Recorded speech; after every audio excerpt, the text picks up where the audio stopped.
I'm Aaron Smith, Crop Marketing Specialist with the University of Tennessee Extension. This video on cash forward contracting is one of several videos that explains different types of contracts. A cash forward contract is a simple variation of the cash contract.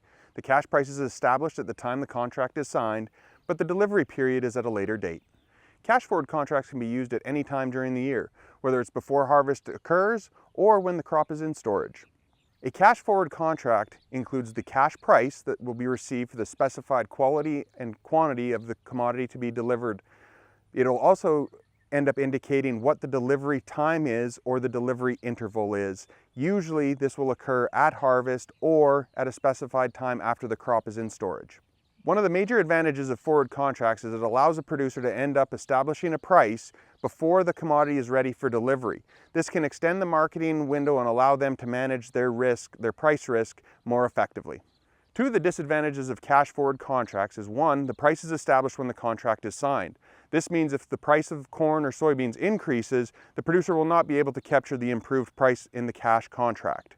The second major disadvantage is that the producer is required to deliver the specified quantity and quality of the commodity. This means if there's a production disruption and the producer is unable to end up producing the crop, they have to go out and end up buying the commodity on the open market. This is usually at a higher price or negotiate terms and conditions with the other party of the cash contract to end up rolling the purchase forward.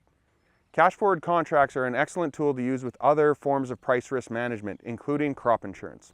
For cash forward contracts, a default is when the producer is unable to deliver the specified quality or quantity of the corn or soybeans that are cash forward contracted.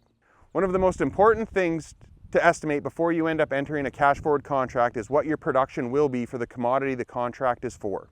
Like any contract, cash forward contracts have a buyer and a seller, so terms and conditions can vary depending on who the buyer of the commodity is.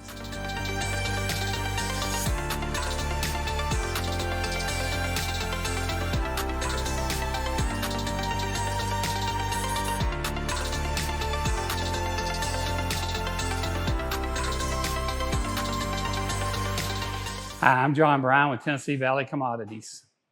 What's the difference between a basis contract and a forward contract? A basis contract is where you're only locking in the basis. That's the difference between the futures and the cash.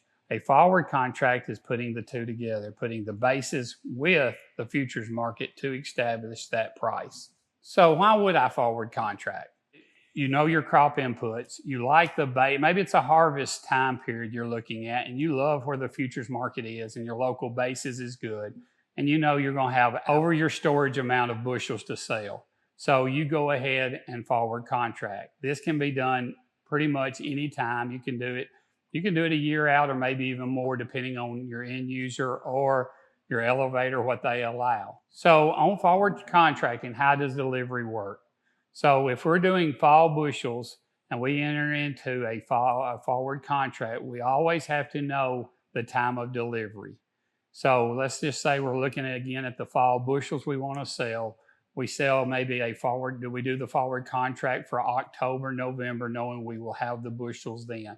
Never forward contract not knowing when the delivery is going to be. Always make sure on that contract you accept the terms of delivery.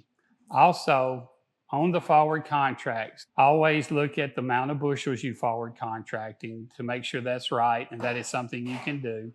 Make sure that the quality that you have forward contract is something you feel comfortable with.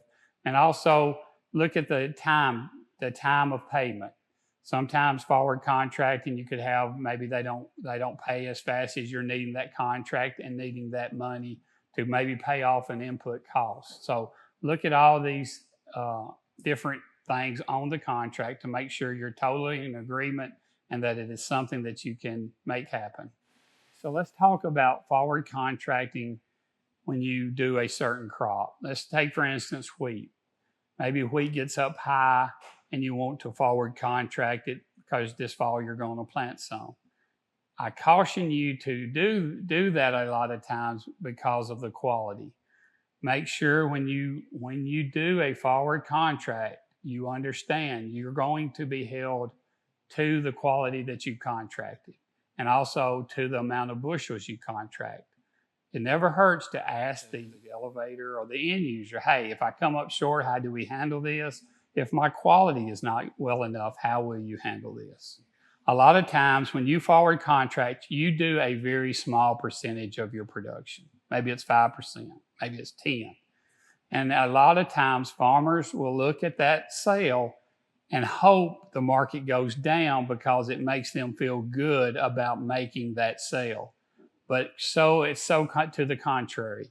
Anytime you make a sale, hope that that's the cheapest sale you make, because guess what? You're producing bushels every year, year on year, and every sale can be higher. That's where you will make your bottom line better.